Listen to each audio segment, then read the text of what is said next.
Think of the mind as a still pool of water. Each thought is like a raindrop. It creates a ripple on the surface.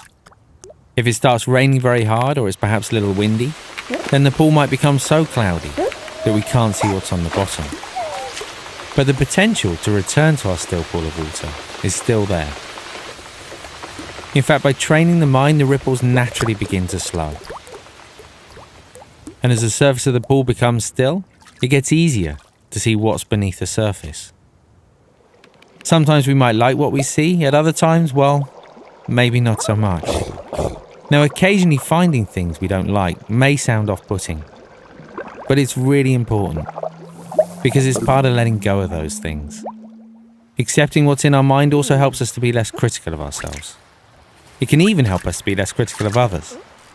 So we start to feel more content in life, to experience more harmonious relationships, and to be more at ease with the world around us.